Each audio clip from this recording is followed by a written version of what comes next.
Thank you for joining us for the e-launch and discussion of the State of Southeast Asia 2024 Survey Report. I am Indira Zahra Aridati of the ISEAS Yusof Ishak Institute, and I will be your MC this morning. Before we begin, please allow me to draw your attention to a few housekeeping matters. For technical issues, please use the chat function to reach out to our technical support team. To ask questions of the speakers, please use the Q&A function stating your name and affiliation together with your question. Thank you for your cooperation. To begin the proceedings, I would like to invite Mr. Choi Shing Kwok, Head of the ASEAN Studies Centre, Director and CEO of ISEAS Yusof Ishak Institute, to deliver his welcome remarks and to launch the survey. His welcome remarks will be followed by a presentation on the key findings of the survey report by Ms. Sharon Sia, Senior Fellow and Coordinator of the ASEAN Studies Centre, and a discussion with our distinguished panelists, with Mr. Choi Shing Kwok as moderator. Without further ado, I will pass the time to Mr. Choi. Mr. Choi, please. Excellencies, distinguished guests, ladies and gentlemen, a very good morning, good afternoon, or good evening, depending on where you are in the world. Also like to wish you all a very warm welcome to the launch of the State of Southeast Asia 2024 Survey Report by the ASEAN Studies Centre of the ISEAS Yusof Ishak Institute. This is now in its 6th edition, and this annual survey has actually gained a great deal of attention from policymakers, academics, and media around the world who seek to understand how geopolitical events have been affecting this very diverse ASEAN region. It provides a useful platform for Southeast Asian perspectives on important developments and challenges facing the region to be heard, and we hope also to be understood. The survey ranks as one of the Institute's most read and also most cited publications since its inception in 2019.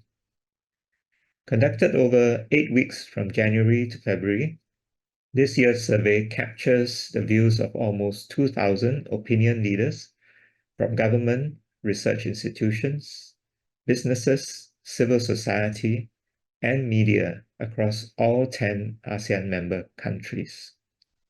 The survey findings provide insights into the shared perspectives, aspirations, and concerns of Southeast Asians, as well as the nuances and divergences in their national outlook on regional developments. Against the backdrop of new and unprecedented challenges, including a whole litany of things such as territorial disputes and other critical uncertainties, the rise of economic nationalism, the evolving dynamics between the major powers, and the spillover effects from conflicts such as the Israel-Hamas conflict, the Russia-Ukraine war, the Myanmar crisis, and regional tensions in the Taiwan Straits. This year's survey has curated questions that are both broad and deep, so as to better understand how these challenges are being perceived. Among the new questions that we explore in this edition are the impact of the Israel-Hamas war and regional governments' response to it, perceptions of China's vision of a community of shared future, the strategic relevance of individual dialogue partners of ASEAN, and expectations of the ASEAN Digital Economy Framework Agreement. I'm sure many of you will also be particularly keen to learn if there is any significant shift in the region's trust and distrust ratings towards the major powers as geopolitical tensions evolve over the past year. In addition to popular questions such as how to move the Myanmar issue forward, possible responses to a conflict in the Taiwan Strait, US-China rivalry and the binary choice between them, views about the Biden administration now in its final stages, and the future of bilateral relations with China, the survey this year also continues a number of other key questions from previous years, especially those related to the top challenges and concerns of the region and ASEAN as an organization, perceptions of soft power, and also the latest read on the influence and leadership of the major powers.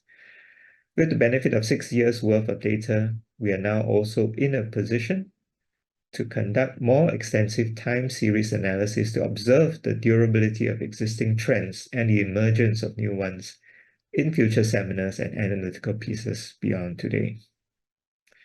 And with those brief opening remarks, I am really delighted that we have a stellar panel of thought leaders and experts from the region as well as from China and the US to share their perspectives and their interpretations of the survey findings for us. The panel consists of Professor Danny Quah, Ms. Bonnie Glaser, Professor Wu Xingbo, and Mr. Shin Nakayama. Let me briefly introduce each of them. Professor Danny Quah is the Lee Ka-shing Professor in Economics and Dean of the Lee Kuan Yew School of Public Policy here in Singapore. His work takes an economic approach to world order. Danny holds the rare position as a thought leader with an illustrious career that spans both academia and also policy advisory. Ms. Bonnie Glaser is Managing Director of the German Marshall Fund's Indo-Pacific Program. She's also a non-resident fellow with the Lowy Institute in Australia and a senior associate with the Pacific Forum. She has worked on Asia-Pacific geopolitics and US policy for more than 3 decades. Professor Wu Xingbo is Dean of the Institute of International Studies and Director at the Center for American Studies at Fudan University. His interest is in China's foreign policy, Sino-US relations, and US Asia-Pacific policy. He also serves on the advisory board of the Chinese Ministry of Foreign Affairs and is a member of the Advisory Council of the Asia Society Policy Institute and the Trilateral Commission. Mr. Shin Nakayama is Editor-in-Chief at Nikkei Asia. He has covered political issues for over 20 years. Shin was the correspondent in Washington, D.C., covering the White House, the State Department, the Pentagon, and Congress from 2011 to 2014.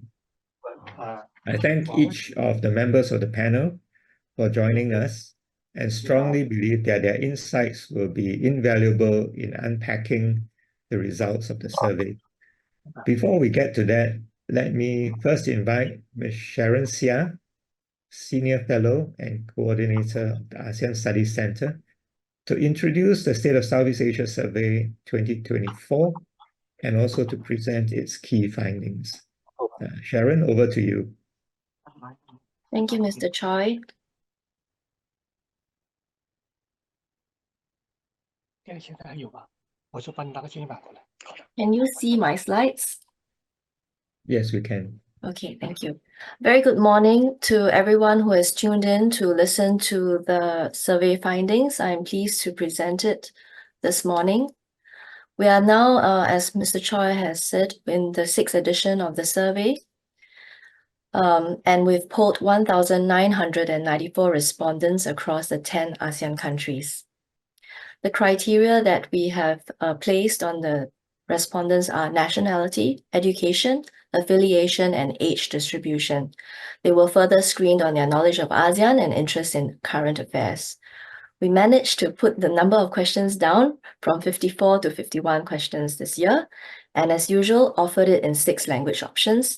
It was conducted fully online from the 3rd of January to the 23rd of February.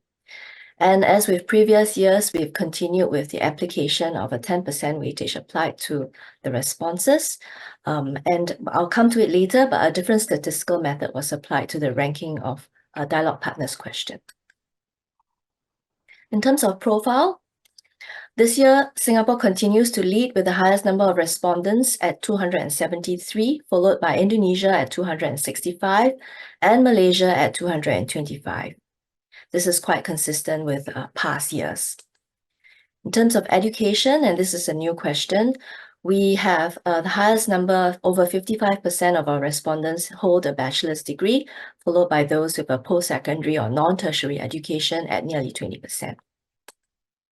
In terms of affiliation, This year's largest affiliation group came from the private sector at 33%, with almost a 10% increase from last year's, followed by government representatives at 24.5%.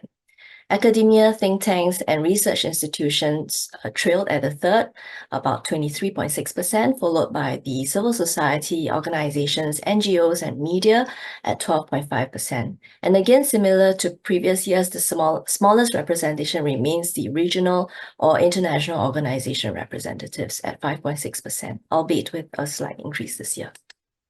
In terms of age distribution, the largest group still remains the 22 to 35-year-old, the second largest group at 36 to 45 years old. There has been a slight decline in respondents in the 18 to 21, 36 to 45, and the 46 to 60 age groups. I will now move into the main sections of the report, starting with the regional outlook and views of international developments. Similar to last year, when we asked the question, what are the top 3 challenges facing Southeast Asia? The region continues to fear unemployment and economic recession at 57.7%. At the country level, Brunei, Cambodia, and Vietnam are particularly concerned, while Singapore is the only outlier with only 27.8% of respondents who express such concerns. In second place, climate change and more extreme weather events maintains its position as the region's second challenge at 53.4%. Now, this concern takes top spot in Singapore, Indonesia, and Thailand. And at third rank, intensifying economic tensions between major powers is ranked at 47%. And here we see higher levels picked up in Laos and Cambodia. Another question that we ask every year is their top 3 concerns regarding ASEAN. So the first and second concerns remain the same as last year. At 77%, ASEAN is perceived as slow and ineffective and cannot cope with the fluid and political and economic developments, although this is a decrease of 5.6 percentage points. This view is felt most acutely by respondents in 5 ASEAN countries: Indonesia, Myanmar, Brunei, Malaysia, and Thailand. At second place, over 76% fear that ASEAN is becoming an arena of power competition, and some fear that member states may become proxies, although this is a slight decline from last year. And this is the top fear for the other 5 members: Vietnam, Philippines, Cambodia, Singapore, and Laos. At third place, about 60% fear that ASEAN may not return to its pre-pandemic economic growth, and this is an increase from 37.2% last year.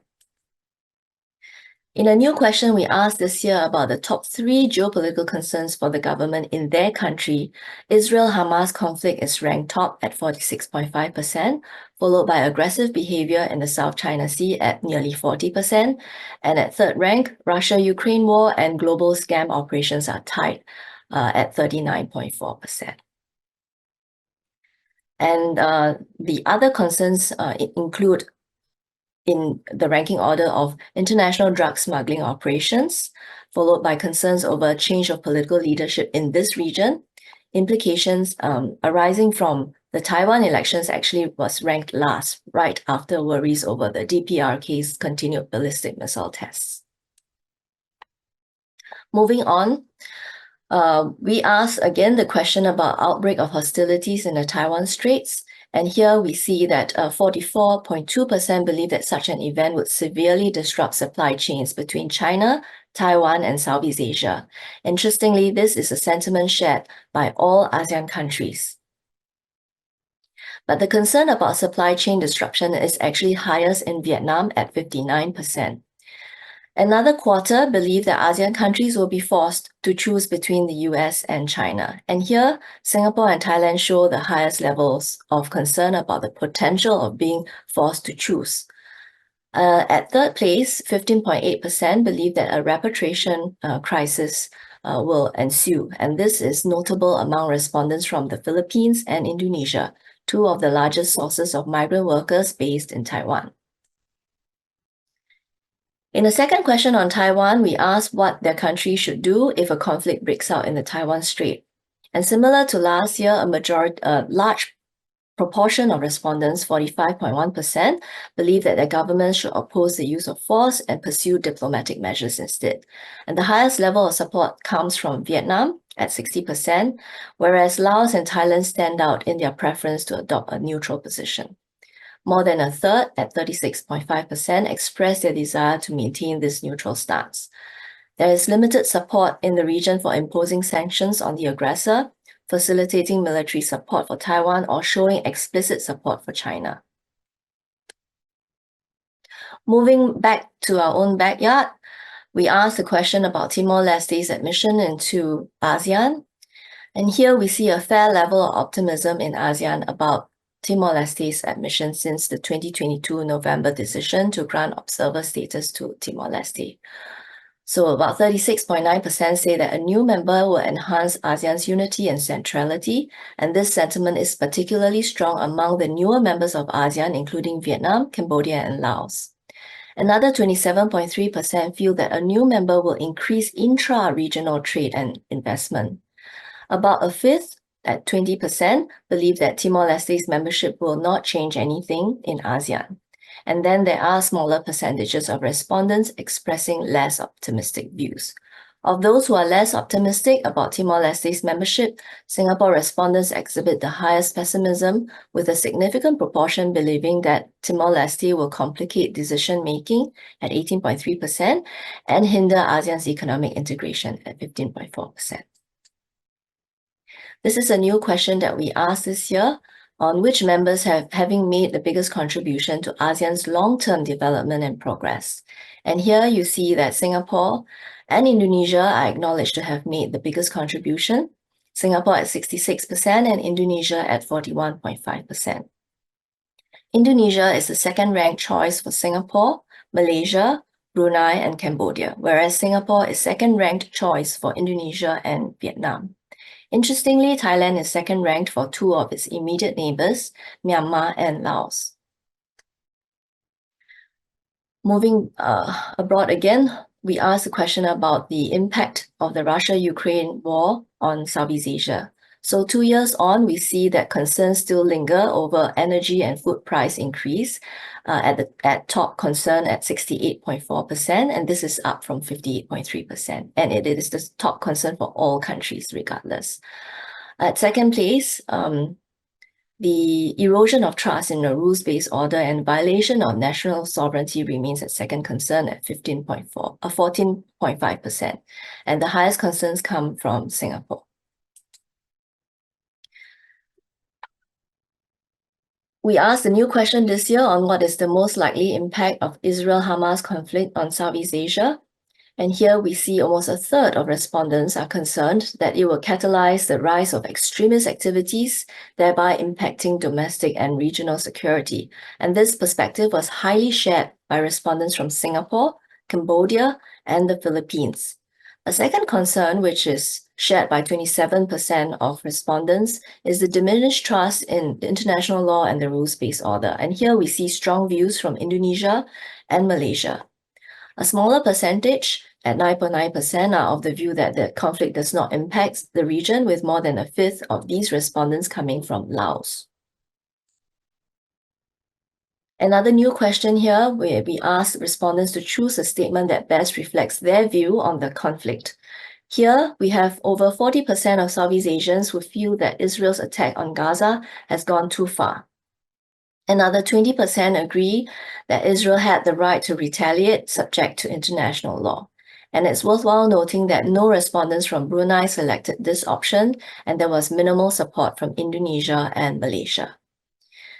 And a smaller group of 7.5% view Hamas's attack on Israel as not justifiable, and another 5.8% believe that Hamas was justified in attacking Israel.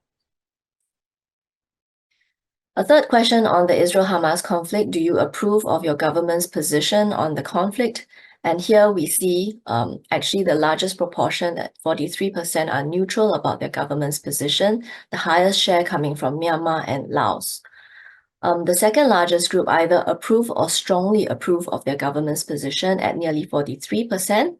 The highest level of approvals come from Indonesia, Brunei, and Malaysia and Singapore respondents towards the government.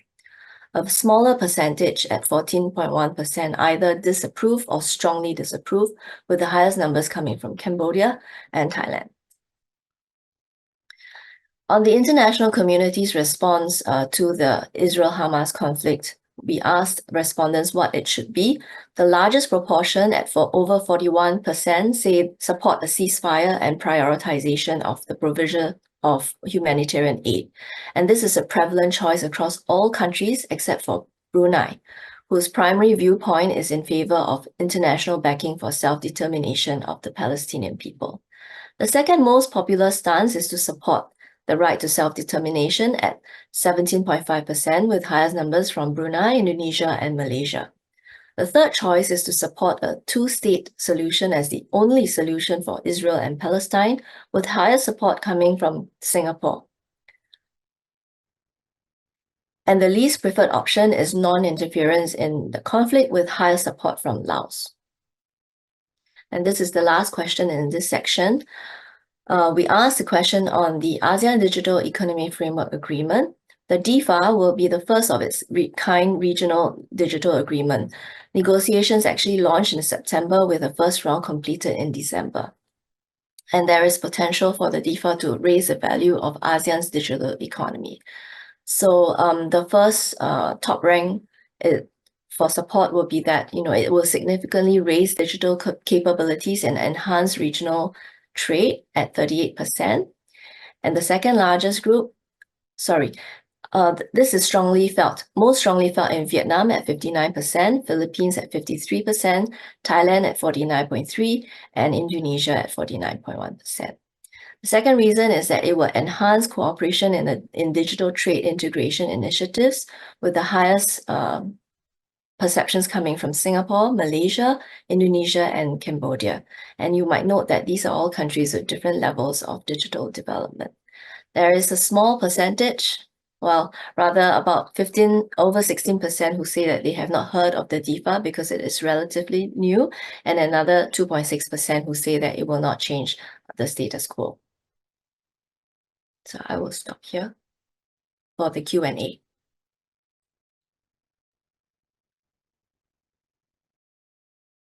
Right. Thank you, Sharon. So I think we will be doing section by section, right, Sharon? So Right. for this section that Sharon has presented, I just have a few questions I'd like to pose to the panel so you can respond. I will try to keep my questions short, but I also would like to encourage you to keep your answers fairly brief as well, because we have a lot of ground to cover. So first of all, under this section, I think we looked at the top concerns of Southeast Asia, and also the top concerns really about ASEAN. And in this case, just a reminder, for the top concerns of Southeast Asia, that means the region, it is about unemployment. That's the top. Climate change is the second. And then after that comes economic tensions, which is really a kind of a geo-economic concern about the two, US and China having tensions in the economic region. As far as the survey, as far as the ASEAN is concerned, respondents concerned whether it's too slow and ineffective, and that is 77%, very high, and also again about major power competition.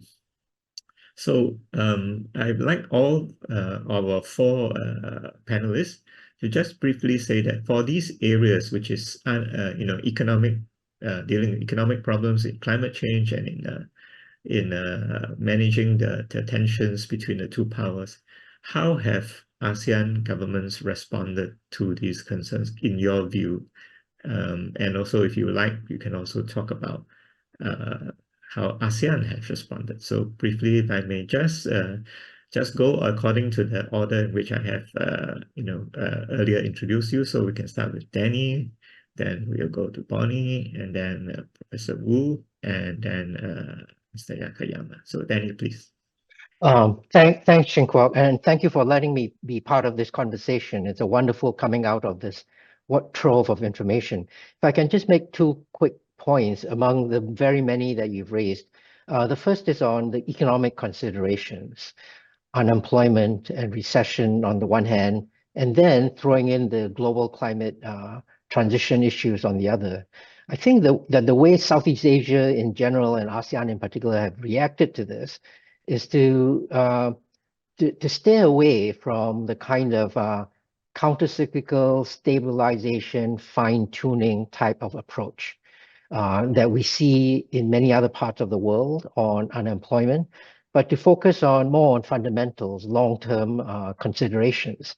Actually, given the immediacy of the global climate change issue, we can't even say long-term anymore, but it's not cyclical. It's an enduring feature.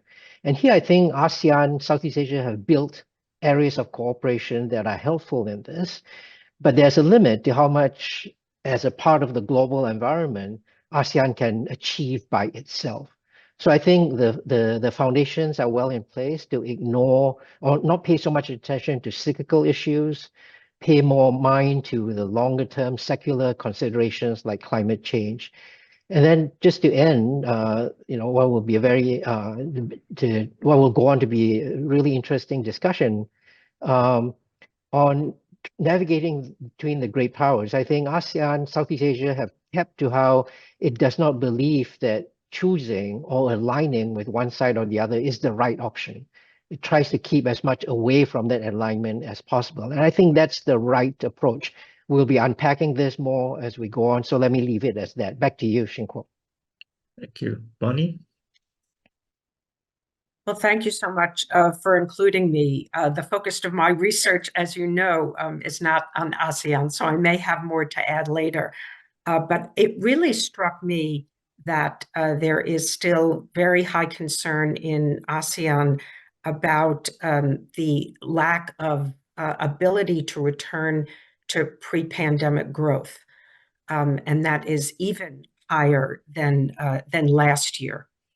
So now I think it's about 60%. And so there really seems to be a lack of confidence in government's abilities to actually address these issues like unemployment and economic recession, widening socioeconomic gaps. And we'll get to this, of course, later, but I think there's a lot of contradictory views about China as well as about the United States. And so I think that ASEAN governments, most of them, of course, remain with very high economic integration with China, as well as economic dependence on China. And again, there's contradictory views because there's concern about China's economic coercion. And so I guess I would say that ASEAN governments are still grappling with what are the best ways to address some of these concerns that they have. Thank you. Thank you, Bonnie. Professor Wu? Yes, thank you. Good morning, everyone. Well, I think it is very clear that ASEAN countries have their own priorities, and basically featured by economic welfare and non-traditional security. And from a Chinese perspective, we understand these priority concerns very much. And actually, these are the main areas in which China has conducted cooperation and collaboration with ASEAN countries over the last decade.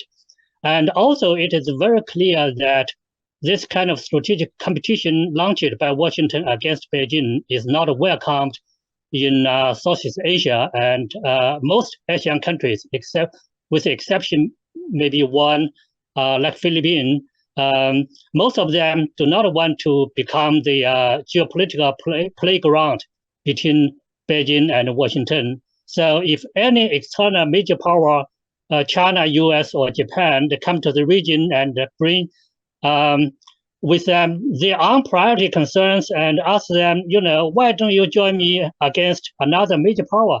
That's not going to be welcomed in this region. So overall, I think ASEAN governments have done quite well in addressing their concerns. and also act diplomatically with caution not to be caught between the rivalry between China and the United States. Yeah, I'll stop here. Okay, over to Shin. Hi, can you hear me? Yes. Yes, so first of all, I'd like to congratulate the release of the State of Southeast Asia 2024 survey report. Southeast Asia is a very important region for our publication, Nikkei Asia, and this survey is very informative and very useful for our coverage, I have to say. And some of the data confirms our recent reporting, and some of the data shows new discoveries and hints where we should focus on. So please look for our coverage of this survey too, which will be released sometime today. And going back to the question raised just now, I'm echoing Glaser that basically surprised to see ASEAN countries have not yet fully recovered from the economic damage caused by the pandemic, similar to other countries such as Japan and China. And so this is basically a global concern. I believe this sentiment is reflected in this survey. From macroeconomic perspective, the economic growth outlook in Southeast Asia this year is expected to be slower than last year. So it seems logical that unemployment and economic recession continues to be the top concern. And also, on the other hand, the governments around the world were forced to spend huge amounts of money during the pandemic. There's a growing awareness everywhere of the need to improve government balance sheets. But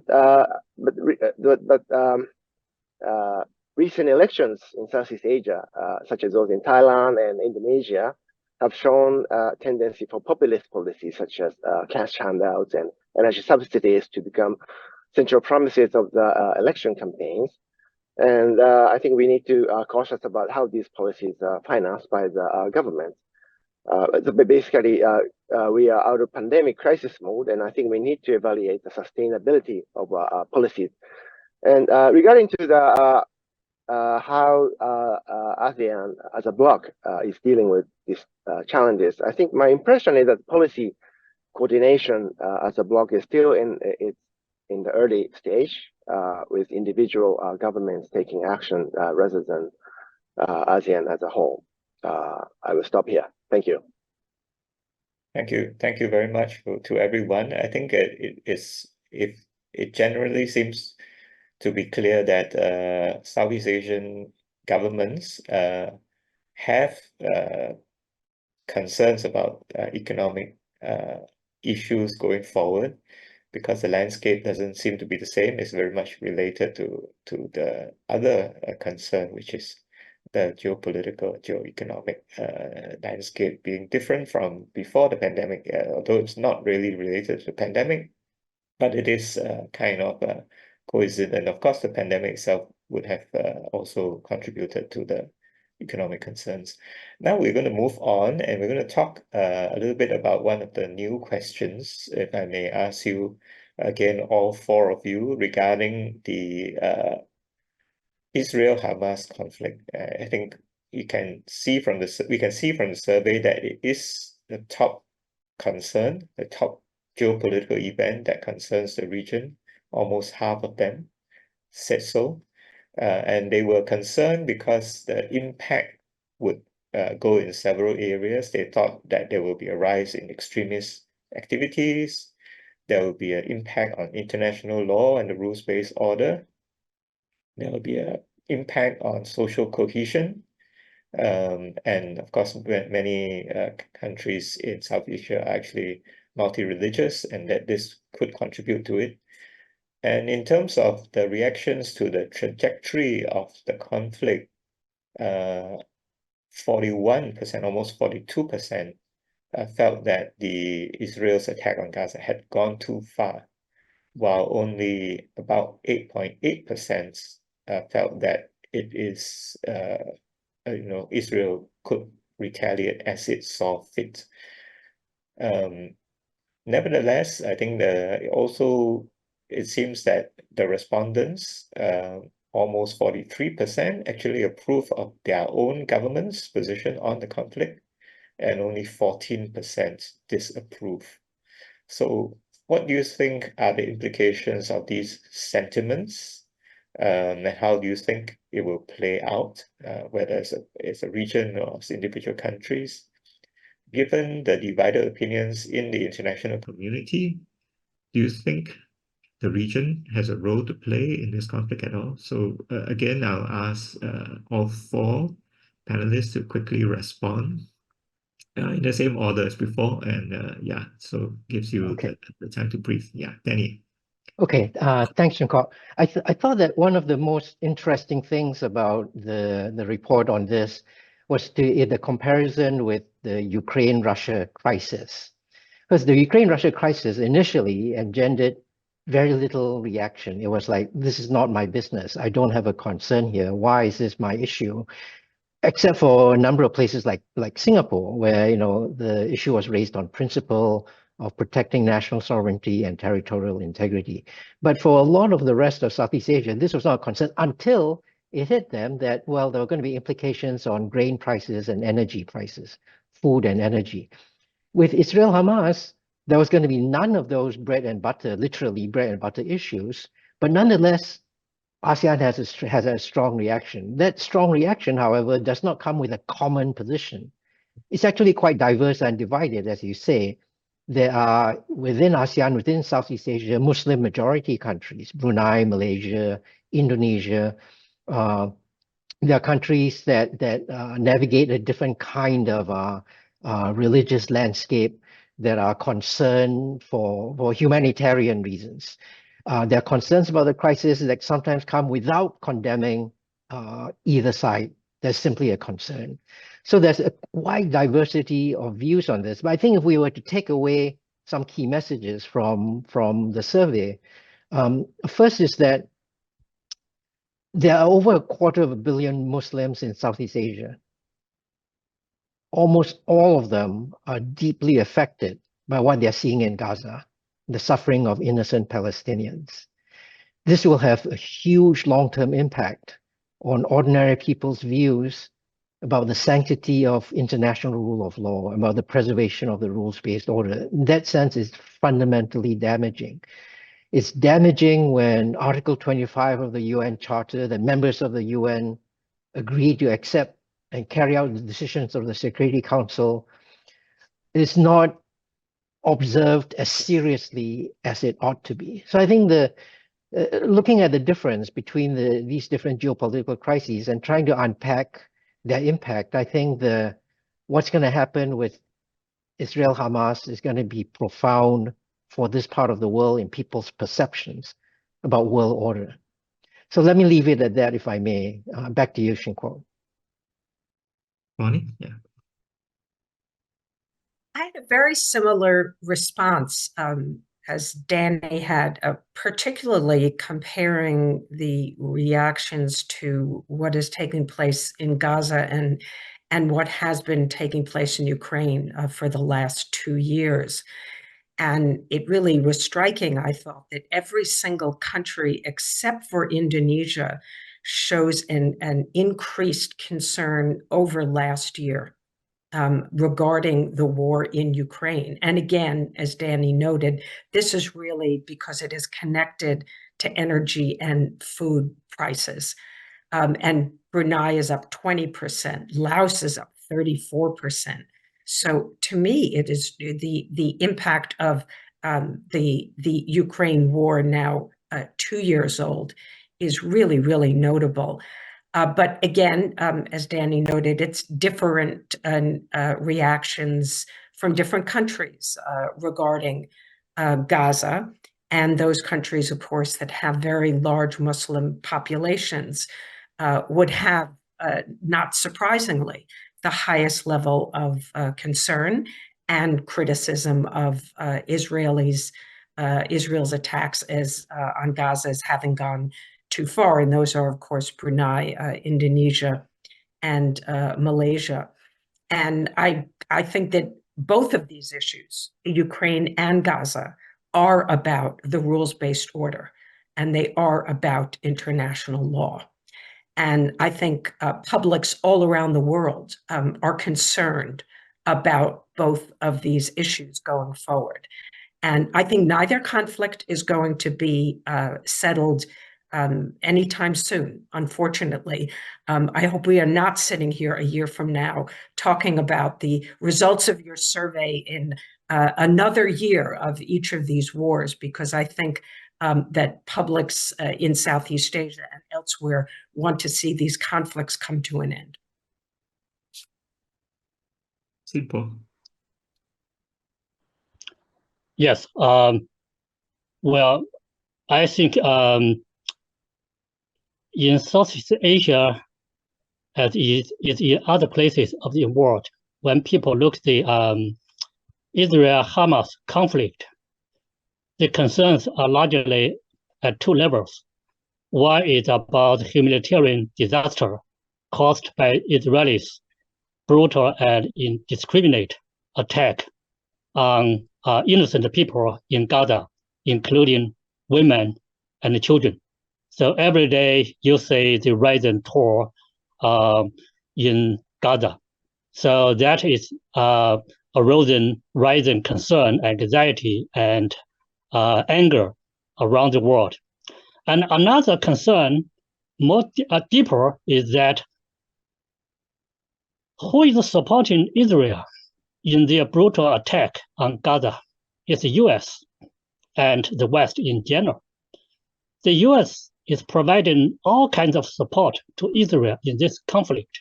So this raises a question about when the US talks about rules-based order, what do they mean? Whose rules? When the US wants to protect the rules-based order, they really mean it's US-based rules order. I think that speaks a lot about the intention when the US uses this narrative in its competition with China. So I think to some extent, certainly Israel is suffering a heavy reputational damage on the world stage. But so does the US. To some extent, this conflict casts a heavy toll to US international reputation as the Iraqi war, the invasion of Iraq under George W. Bush. I can understand this because, especially in Southeast Asia, with the largest Muslim population, and when people watch this play out, one day when Washington come back to this region, they say, look, you guys have to join me to preserve the rules-based international order, and that will sound very strange to people in this region. So I think if you look at the drop of as shown in the opinion poll about the US, it has a lot to do with the event occurring in Gaza. So I think there's something is very clear. Yeah. Thank you, and I'm sure that somebody, Bonnie, for example, may want to even respond back to that. But let's hold that for the time being. Maybe let's hear Nakayama-san's response to this question. Okay. Yes. Yeah. I also find very interesting to see that there's so much interest and concern about Israel-Hamas war in ASEAN countries. Possibly to do cultural or religious or economic ties to the region, because in contrast, the Middle East crisis is usually not a significant concern in Japan, except for its impact on oil prices. So the relationship between the Middle East region and Southeast Asia is not frequently covered in mainstream news in a publication. However, we did publish an article in Nikkei Asia last year about the significant number of foreign workers from ASEAN countries living in Gaza. According to the article, there were over more than 100,000 foreign workers in Gaza as of last July, many of whom are Thais working in agriculture. And one story about we published many stories on Thai people living in Gaza, and those stories attracted so much interest from our readers. So I think they may perceive the ongoing crisis in the region as something very personal. So I really found it very interesting to see how differently people view the global conflict. Thank you. Bonnie, you want 1 minute to just respond to Xinbo's comment? I'm happy to add to what I said before. I think that Xinbo's comments are obviously rather skewed and biased, just like China's policy is toward this issue. Beijing has absolutely never mentioned Hamas, which, by the way, started this war by attacking Israel. Israel did not start by invading Gaza. And this is exactly what Chinese foreign policy says. It starts from not day one of the war, but the response after Hamas attacked Israel and took hostages. And those hostages, many of them, are still being held. They have still not been released. So at least what we should do is be even-handed, tell the story in terms of its entirety. And yes, there are civilians and women and children that are being killed in Gaza, and there are also civilians and women and children who are killed in Israel. And it is truly a tragedy that this war is taking place. But let's remember, Israel didn't start it. Can I have 1 minute response? Are we going to make this into a US-China debate? I'm not speaking on behalf of China's foreign ministry here. So I believe Hamas should be condemned for its attack on Israel. But that doesn't justify Israelis' brutal, indiscriminate, and criminal attack and on I never said that it did. Including I did not say that.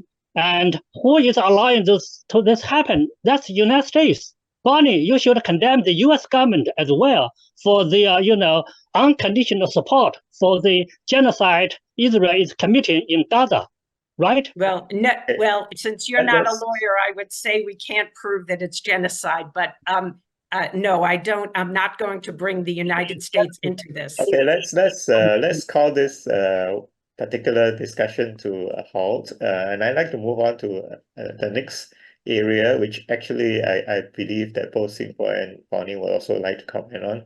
But yeah, in fact, I'm going to direct the next question to both of them.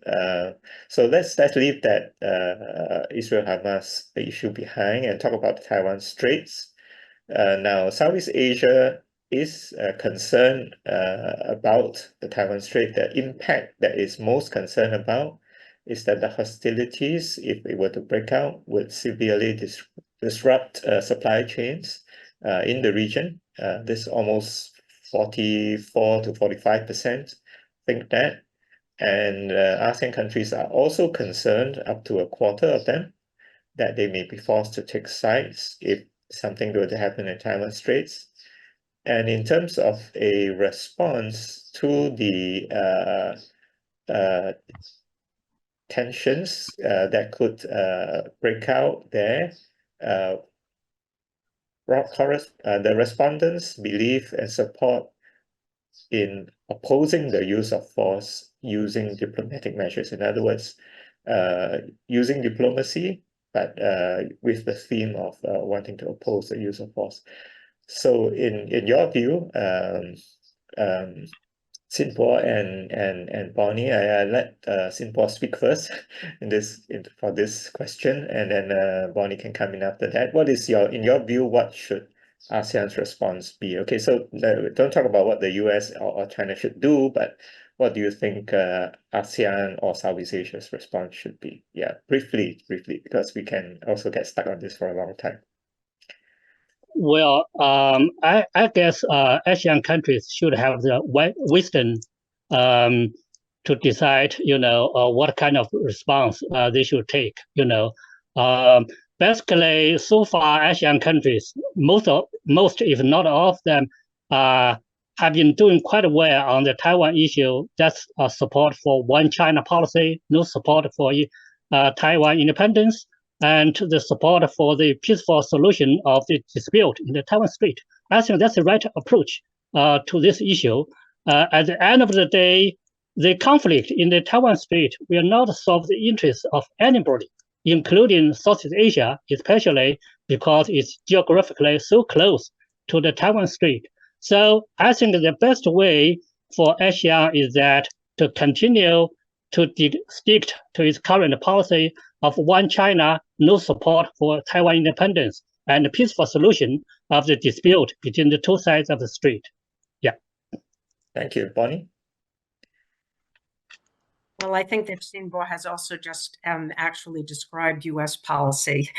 We do have a one China policy. The United States does not support Taiwan independence, and we support a peaceful resolution to the conflict or differences between the two sides of the strait. So no difference there. The United States also would share all of the views that were expressed by the Southeast Asian states. And I think supporting a diplomatic solution is definitely the best response, and not using military force. Of course, China continues to not renounce its alleged right to use military force. But what really struck me was that there was a very low percentage of people in ASEAN who thought that the Taiwan Strait would really have an effect on the region. I think it was 6.5% said that it would not really affect the region at all. So the region seems to be very focused on other potential hostilities, but that the Taiwan elections were not really that important. This is up apparently from last year from 3.4%, but still relatively low. And I find it interesting because I think probably if you were to ask our Japanese participant here, you'd probably hear that concern about possible hostilities in the Taiwan Strait is much higher in Japan than it is in ASEAN. And that's just, I find that interesting that ASEAN is not that focused on it. Yeah, I think actually it seems that sentiment is also the case within Taiwan itself. They don't really seem to be that concerned about the issue. So yeah, so that's a phenomena that's more than just ASEAN, quite a number of other places as well. So if I may, just to end off this section, I'd like to loop back to economics so that we can bring Danny back in. So this question that I have is about the DIFA. So 38% of respondents feel that the DIFA will significantly contribute to digital capabilities and also the digital trade. And whereas those who are skeptics are maybe half of that, maybe about 70 to 18%. So are respondents too optimistic? Danny, over to you. Yeah. Okay. Thanks, Shing Kwok. I hope this doesn't polarize opinion the same way that some of the earlier issues might have. But the time for this idea is obviously now. Right? There is nobody I know who's not already part of a digital economy in some way, whether it's from just payment systems or using the internet to enrich their lives. So the idea that ASEAN should want to push forward to regularize, build infrastructure, set standards, construct security, all of that seems right. So, ASEAN DIFA is all about digital trade, about cross-border e-commerce, about security, about all the right issues. And, these are not just the right issues at this time, but they are also what economists might call public goods. They won't happen spontaneously or through free markets, and it is right and appropriate that ASEAN push on DIFA. That's not anything in contention. What I find peculiar is the divergence in views between what ASEAN officially expects DIFA to do and what ordinary people think it might do. So on the first, ASEAN's publications suggest that the digital economy through DIFA will unlock $2 trillion. To put that in perspective, ASEAN's total GDP now is only a little bit over 4 trillion. So we're talking about a 50% expansion of the economy here. For something so earth-shattering to occur and for people not to fully realize that this is happening is, I think, a little bit bizarre. Either ASEAN needs to get its numbers more reasonable, or it needs to tell a story better. I think one of Sharon's numbers earlier showed that like over 15% of your respondents did not think there was a DIFA, do not know what a DIFA is. And so there's such a disparity between what we hope for it, the need for it, and what people are understanding for it right now. So some better communication needs to occur, some more realistic rationalization needs to occur. But I think apart from that, things obviously look very good. This is something that Asians in general, Southeast Asia in particular, those who are aware of it find very, very appealing. They want to be part of it, and it's right to be building the infrastructure. Back to you, Shing Kwok. Thank you, Danny. And I'm going to hand back to Sharon to talk about the findings of the next section. But just a reminder to the audience, we will be continuing in this manner for another roughly half an hour according to program timing. Then we will take questions from participants. So at this stage, we're still roughly on track, but yeah, do be patient because some of the questions that you might have actually will be dealt with during our discussion with the panel prior to the Q&A session. Okay, so Sharon, over to you. Thank you, Mr. Choi. Sharing my slides. Please let me know if it's up. Yep, it's up. Okay. In this next section on major powers, regional influence and leadership, we ask our evergreen questions, two of it. The first one will be on which country or regional organization is the most influential economic power. So China remains the most influential at nearly 60%. It is a very, very slight decline, but it still maintained its lead. ASEAN has maintained its second position and its economic influence actually continues to rise from 15% last year to 16.8%. And this perception is highest among Vietnam and Indonesia respondents. The US's influence has also increased from 10.5% to 14.3%. You might note that there has been a decrease of economic influence for numerous middle power countries and regional groupings, such as Japan, the EU, the UK, and Australia. And when we ask respondents about their view of this economic power's influence on their country, this is the worry or welcome question. The region continues to be worried about China's regional economic influence at 67.4%, and highest levels of concerns coming from Vietnam, Myanmar, and Thailand. But the majority seem to welcome the growing regional economic influence of ASEAN, although this is a slight decrease from last year. And here we see Brunei, Malaysia, and Indonesia exhibiting the strongest optimism about ASEAN. 52% continue to welcome the US's economic influence, but this has experienced a large drop from 65.7% last year. On which country or regional organization has the most political and strategic influence in Southeast Asia? China maintains its top spot at 43.9%, followed by the US at 25.8% and ASEAN at 20%.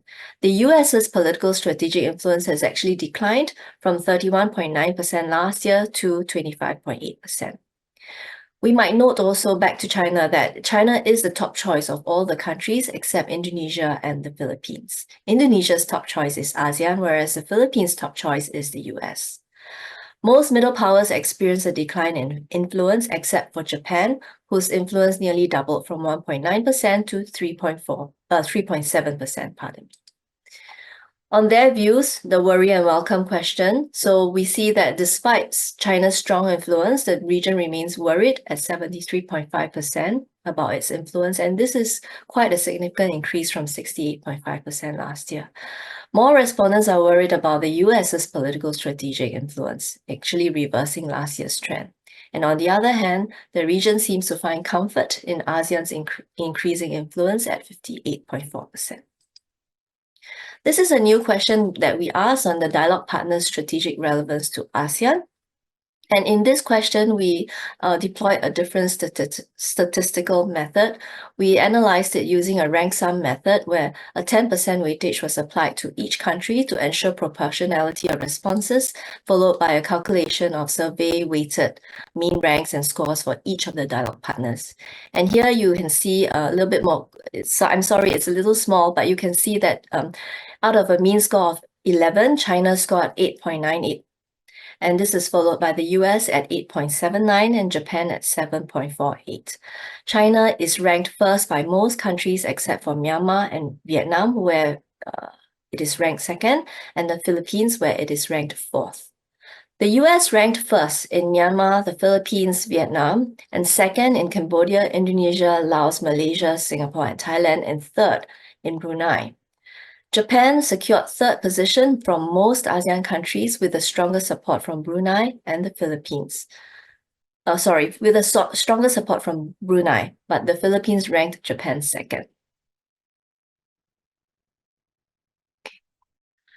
In the next question, we asked who they have the most confidence in to champion global free trade agenda. And here the region's confidence in ASEAN's leadership has actually increased from 23.5% to 29.7%. And the highest approval ratings come from respondents in Brunei, Indonesia, Malaysia, the Philippines, Singapore, and Vietnam. The US maintains its second position at over 22% and is the preferred choice among respondents from Myanmar and Thailand. Generally, the middle powers this year has seen a decline. The EU, Japan, and UK has seen a decline in confidence levels. In the next question on providing leadership to maintain the rules-based order and upholding international law, the US has maintained its top position with a slight increase of about 0.8%. ASEAN has risen in the ranks, overtaking the EU in second position, and this is an increase from 21 to 26.9%. So now we see the EU is now in third place, dropping from 23% last year to about 17% this year. Whereas China's ratings has more than doubled from 5.3 to 11.5% this year. We asked a question about the Quad. We wondered what respondents felt about the ASEAN's potential cooperation with the Quad. The biggest group at over 40% feel that cooperation will benefit the region, and this is an increase from 31% last year. Interestingly, positive perceptions came from Cambodia, Laos, and Vietnam. About another third feel that it will complement ASEAN's efforts, but this is a slight decrease from 37.8% last year. For those who are less optimistic about the Quad, 11.5% feel that cooperation will threaten ASEAN centrality, 7.9% feel that it will force countries to choose sides, and another 7.4% perceive that it will provoke China. This is the last question in this section. On China's community with a shared future for mankind. Actually, this is a new question. We've seen in recent years that China has announced its Global Development Initiative, the Global Security Initiative, and the Global Civilization Initiative, together with its 10-year-old BRI. These are all part of China's vision of building a community with a shared future. In January 2024, 7 ASEAN member states, Cambodia, Indonesia, Laos, Malaysia, Myanmar, Thailand, and Vietnam signed on to China's community of a shared future. And here you see in the responses that about a third of Southeast Asia believe that it is a vision that can be complementary to ASEAN's efforts. Another third believe that it is positive and beneficial. And smaller percentages at 18.6% believe it can be a divisive vision and force sides. Another 13% believe it can threaten ASEAN centrality, and about 6% of deniers who think that it is of no significance to their country. Mr. Choi, I will stop here for the Q&A. Right, thank you, Sharon. And here I'd like to ask the questions really about specific countries that are being commented upon. We'll start, of course, with China, because China was seen as the most, influential economic as well as political strategic power in the region. It has, gone. It is outpacing the US and sort of. The US is either second or third. And even among the ASEAN dialogue partners, China scored so high, almost 9 out of 11, which is the maximum, and therefore tops in terms of strategic relevance. So can I ask, what do you think are the reasons for these? And do you think it will help in terms of China's engagement with its own vision for the region? So Xinbo and Bonnie, could you comment? Xinbo first. Thank you. Well, in China, there is old saying goes that a near neighbor is better than a distant cousin. So ASEAN is China's close neighbor. So very naturally, ASEAN has been the priority on China's diplomatic agenda over the years. So in the past several decades, since the end of Cold War, I think China has worked very hard to improve and develop diplomatic ties with ASEAN countries, trying to build political trust, and also has worked to promote economic cooperation with ASEAN countries through bilateral and multilateral approaches. And also there has been ongoing efforts of cooperation and collaboration in addressing common security concerns, from terrorist attack to public health to climate change, etc. So I think that shows the work over the years China has been done to promote closer ties with ASEAN countries. And also, even more important is that when China approaches ASEAN, it always respects ASEAN-centered idea in regional cooperation.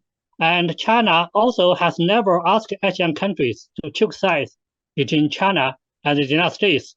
So in this way, I think gradually there has been improved political trust, enhanced economic cooperation of mutual benefit, and there is more confidence about the security benefits of relations with China. So even, just take one example. The president-elect of Indonesia is now visiting China. So China is the first country he visits after winning the election. And last December, Vietnam agreed to build with China a community of shared future, which carries strategic significance, even though Vietnam also has very close security ties and economic relations with Japan. So I think this is, a kind of win-win situation for China, ASEAN countries, and I'm happy to see this kind of opinion poll, which basically serves as a positive comment on China's diplomacy towards ASEAN over the years. Thank you.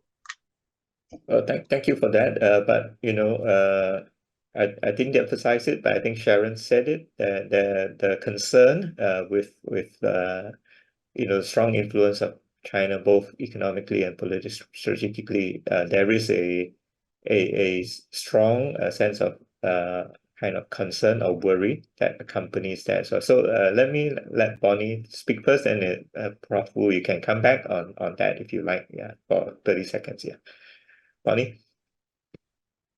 Well, I think really what the survey underscores is the complexity of the views in ASEAN about China.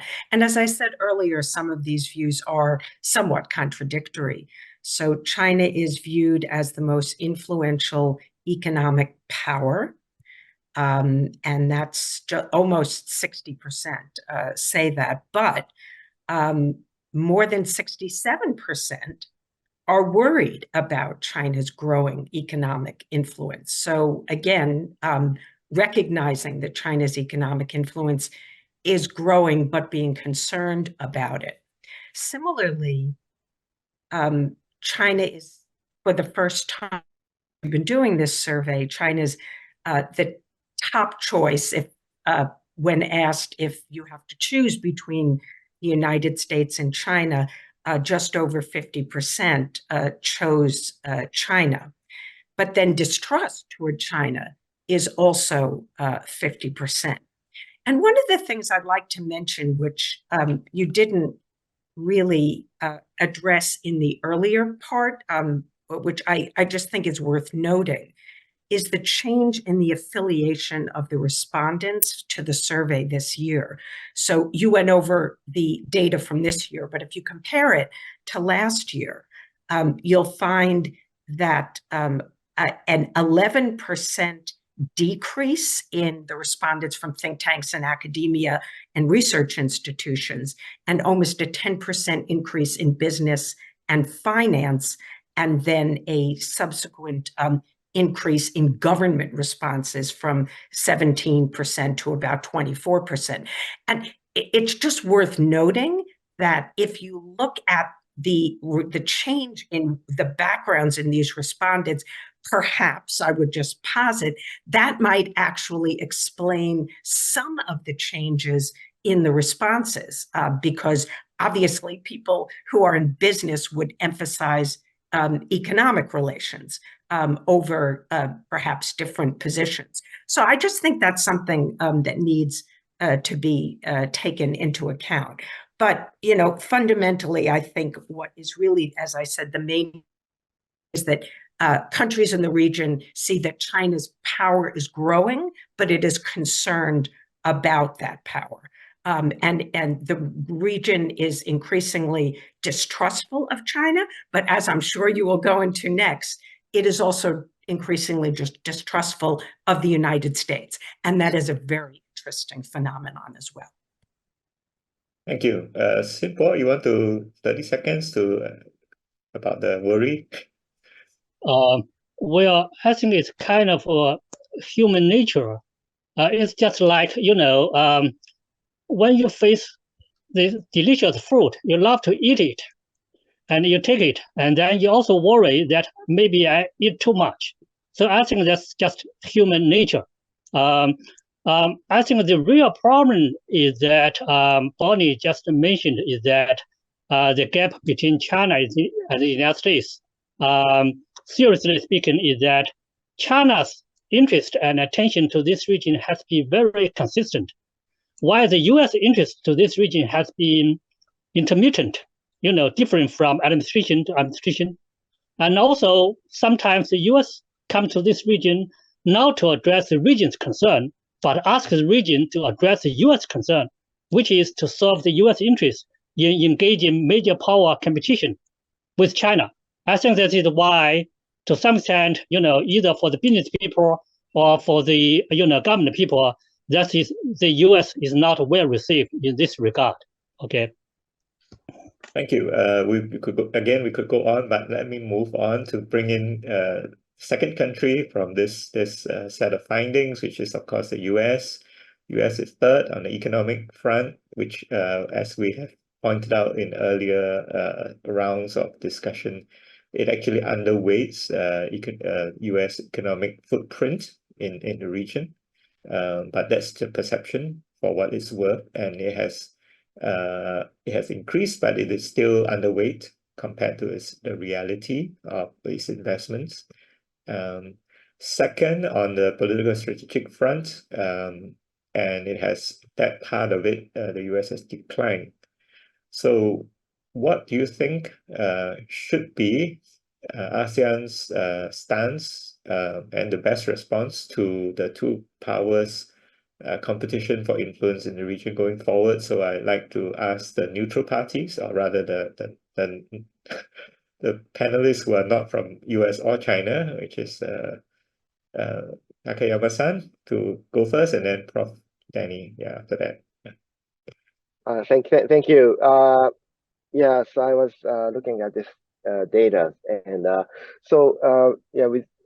regarding the competition between the US and China, I think ASEAN's stance is basically that it does not want to choose sides.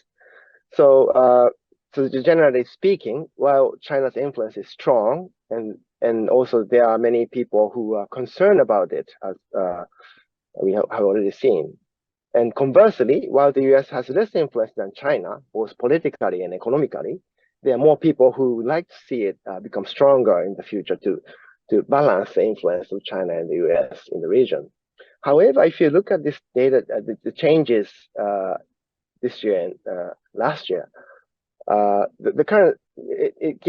The survey gives the impression that there is a growing acceptance of China's growing influence. So from the standpoint of not wanting to take sides in the competition between the US and China, I'm wondering whether this trend will continue, and whether it will reach the point where they will ultimately have to take sides. So my personal view in this topic is basically, I think what is important for ASEAN countries or ASEAN as a bloc is to become more self-reliant, and in other questionnaires, Japan and the EU being recognized as potential alternative partners, and I think it's good for ASEAN to build a relationship with a variety of partners and make it more multi-layered connectivity with other partners. Thank you. Danny? Thanks, Shing Kwok. I thought I would make 2 points in regard to this sort of issues. One, first is I want to completely endorse something that Bonnie said a few minutes ago, which is that the way in which some of the underlying parameters of the survey have changed, or how there's just a natural uncertainty in these questions. We want to be careful not to take the wrong message about too much shifting about. We take these numbers, they're indicative, but we shouldn't read way too much into them. And in particular, when we think about number 1 and number 2, who's leading, who's number 3, that can sometimes hide, it can sometimes disguise that the distance between number 1 and number 2 is actually a lot closer in terms of the underlying numbers. So there's a lot of uncertainty that we need to interpolate into this. And then very quickly on the heels of that is that we need to distinguish a statement about China, say, being attracting the highest influence economically versus Southeast Asia approving of the fact that China has the highest influence economically. What the survey both last year and this year shows is that, yes, it is a statement of fact that people think China has become the most influential economic power.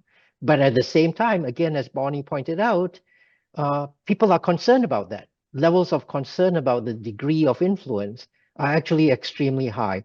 So we need to distinguish these two things. The fact that China is acknowledged as most influential does not mean acceptance of that. And similarly, if it were the United States. So my ending point, my second point is, it has to do with the way that you've described to us how ASEAN might respond to this competition in seeking to attract influence. The first thing is, as a card-carrying economist, I have to say I welcome competition. Competition is a good thing. Competition is what makes for advancement and well-being. But we're not really talking about choice and competition here when we phrase it this way. What we're talking about is alignment. What we're talking about is, does ASEAN see itself being aligned one way or the other? And that's quite different from a choice where there's competition. Competition ought to be where those who seek influence try to outdo the other in delivering more good things. They need to raise the level, they need to raise the standard. I think there's still hope that in this geopolitical competition that might happen. However, a lot of the reality now is that competition is viewed as a way for one side to do down the other. And that's not good for anyone. It leads to self-harm on the part of the instigator.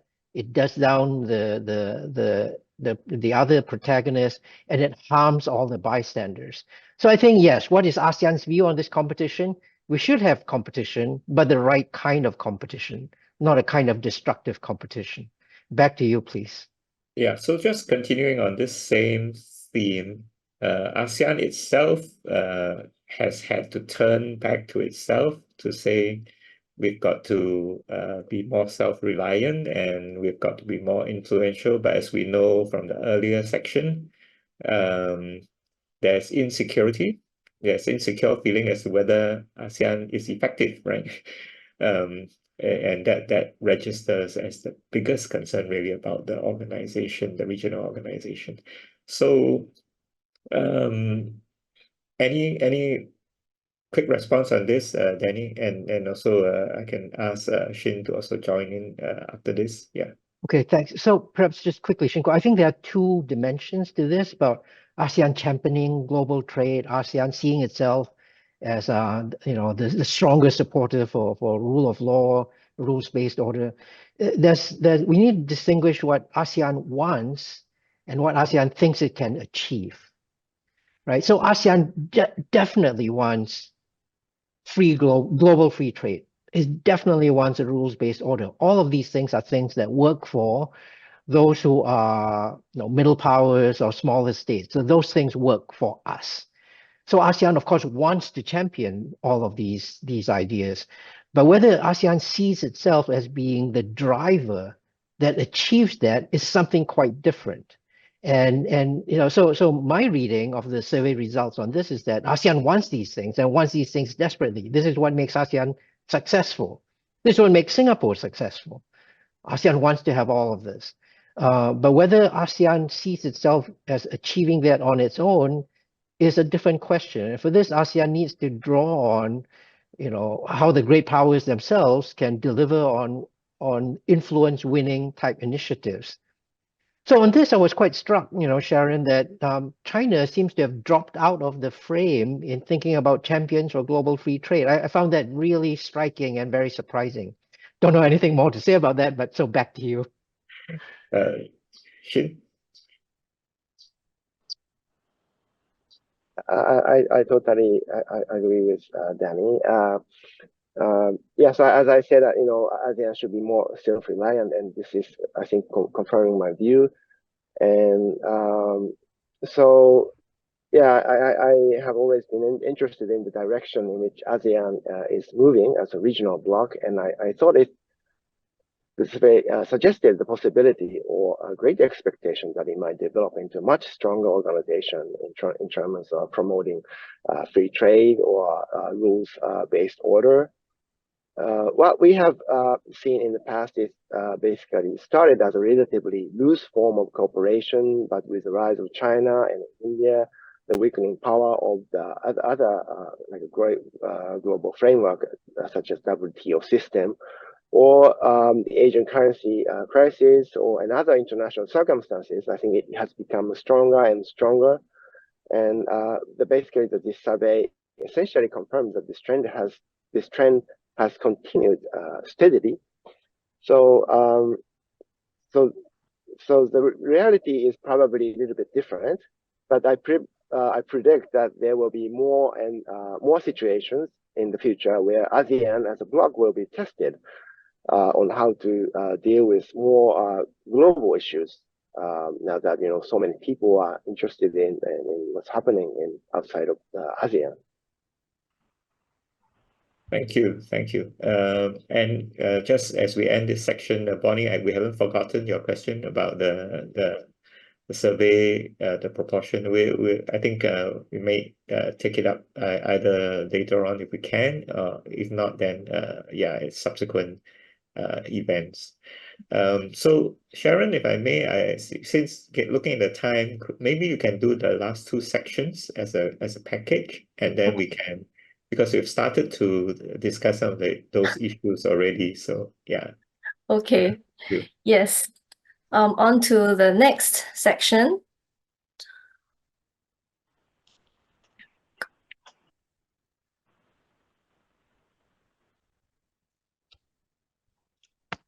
Okay, this is the section that everyone is very excited about, US-China rivalry and its impact on Southeast Asia.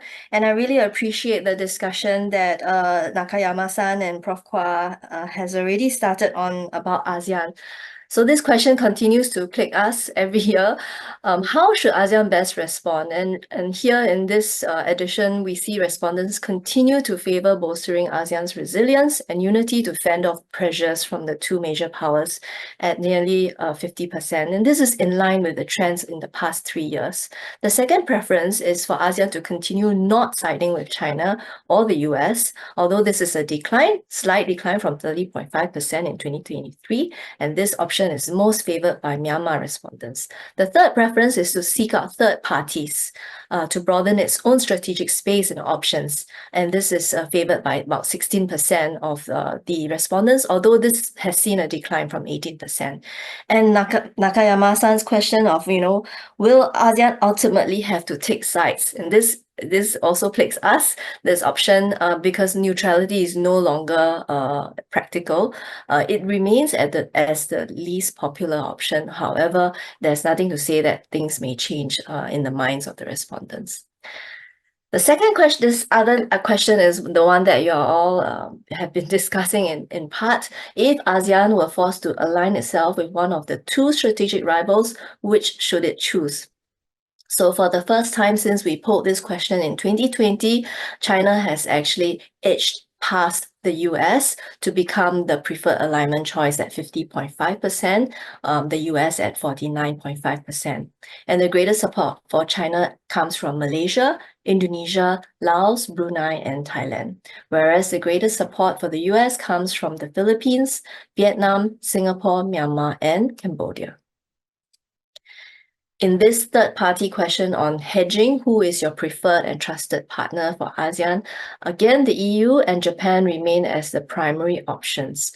The EU maintains top spot at 37.2% and Japan trailing behind at 27.2%. EU is top choice for Cambodia, Laos, Malaysia, Myanmar, the Philippines, Thailand, and Vietnam, whereas Japan is the top choice for Brunei and Singapore.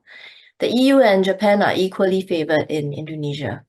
And here, India remains the third preference, albeit with a slight drop from 11.3% to 10.5% this year.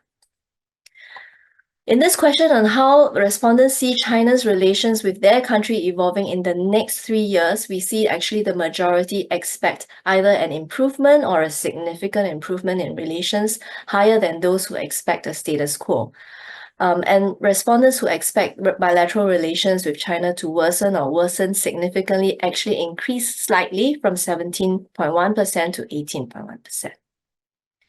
When we ask the question of what could potentially worsen your positive impression of China, you'll see that actually the most cited reason at 38.5% is China's growing economic dominance and political influence in their country.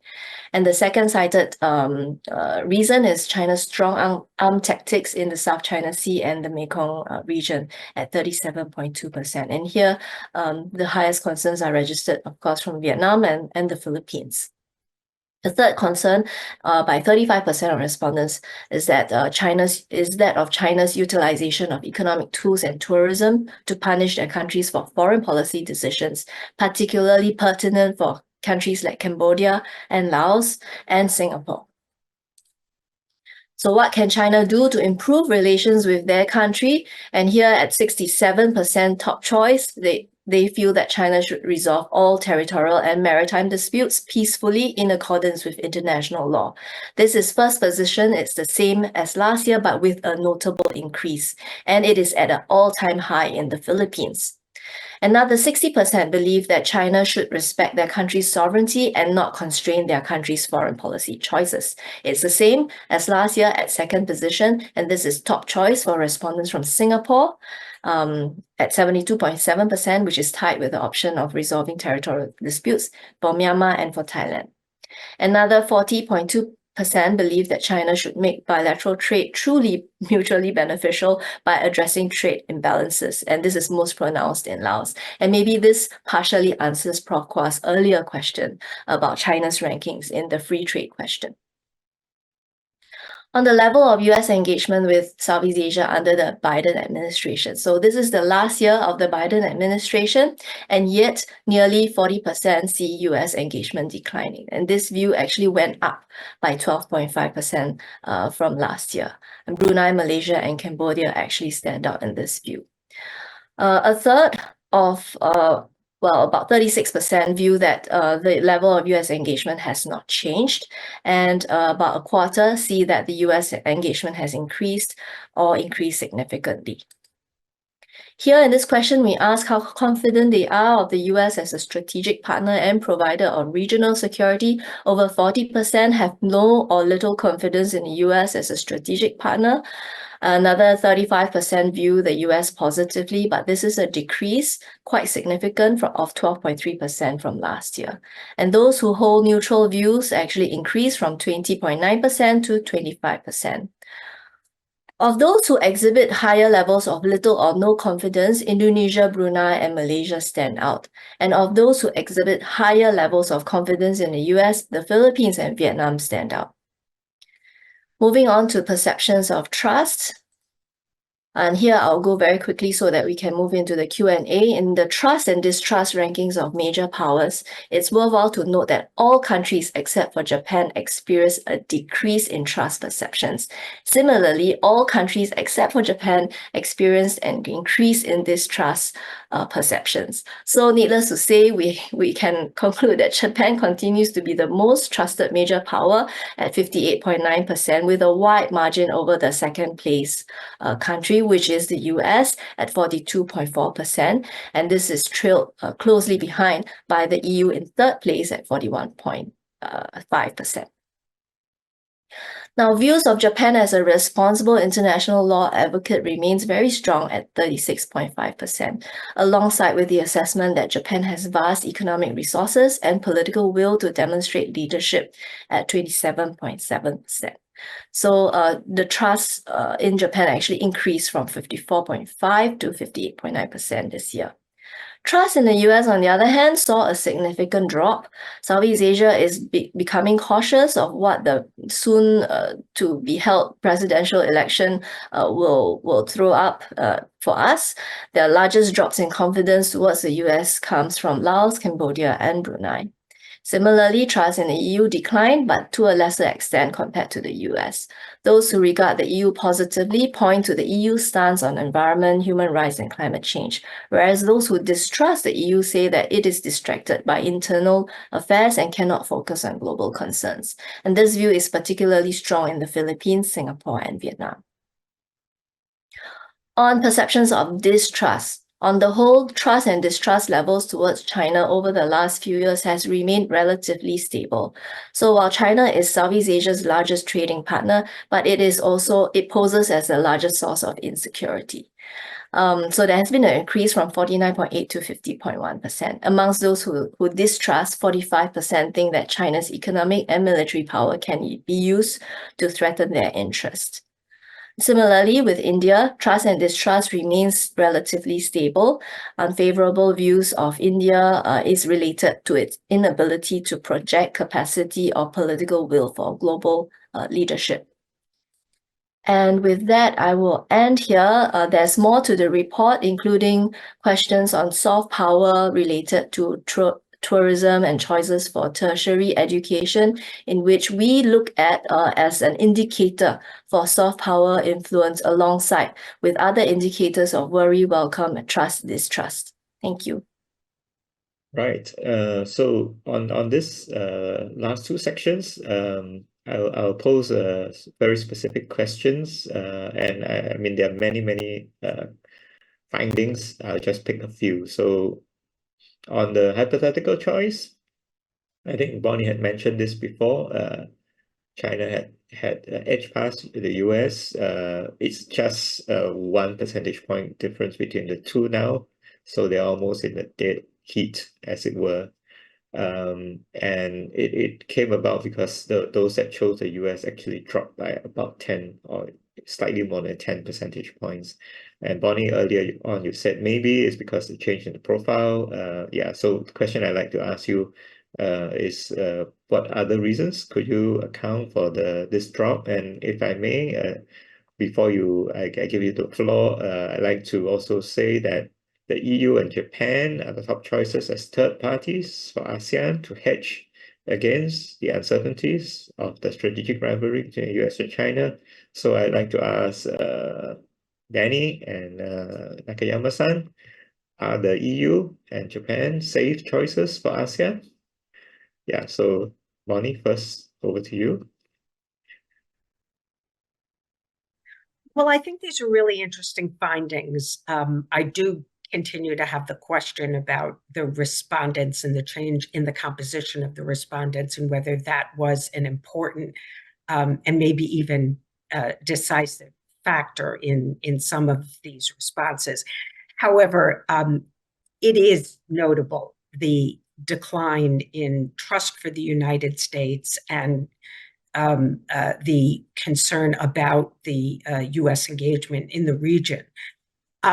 It doesn't really surprise me. I guess my explanation would be that there is a high level of expectation in Southeast Asia and desire for U.S.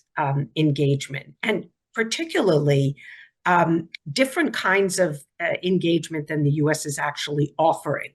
So there's certainly a great deal of military presence, but you didn't talk in your slide about the Indo-Pacific economic framework, but that's very interesting findings that you have there about the negative views of IPEF, where positive views have declined, negative views have increased. And that's a comment on U.S. economic engagement. So countries in the region want something different. They want market access, as do other members, even Singapore being just one of the members of the Indo-Pacific Economic Framework. So maybe my main explanation for this, for these findings, is really a disappointment in the performance of the United States and a desire for the U.S. to do better. Danny? Thanks, Shing Kwok. If I might make just one quick point before I take your EU-Japan question. Because if we want to think about EU or Japan as hedges, we need to think about what we're hedging against. What is it that we're trying to cover ourselves against? And so we can't address that without understanding this observation about China now being the #1 choice, even if it's just by 1 percentage point. It seems like this is the beginning of a trend, as a number of have observed. This is the first time China has actually shown up in that way. But if we look at the underlying data, it's actually more like a seesaw pattern than a trend. In the past, the percentage that thought America ought to be the #1 choice. Last year, yes, indeed, it was 61%, so there's a dramatic decline. But the year before that, America wasn't higher than 61%, it was about 55%. So what America's ratings here, and correspondingly China's, has been much more a seesaw than it is a direct trend. And by focusing on who crosses the 50% line, we lose sight of that. But if we zero in on how this seesaw is happening, that helps us think about why the EU and Japan might become actual viable alternatives for ASEAN. I think Japan presents a picture of reliability. It's a solid economy, long-standing stability, and it's had 0% growth for decades, but it is still more than a first world economy. Its level of technological achievement, its level of performance are superlative. So that's the appeal, I think, for ASEAN hitching its wagon against sort of more volatile China-US economic situation.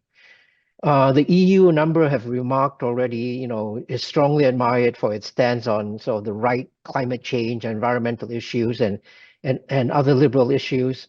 But it's fluctuating right now between security concerns right on its doorstep with Ukraine, Russia, and its own competition with the United States on the industrial policy front.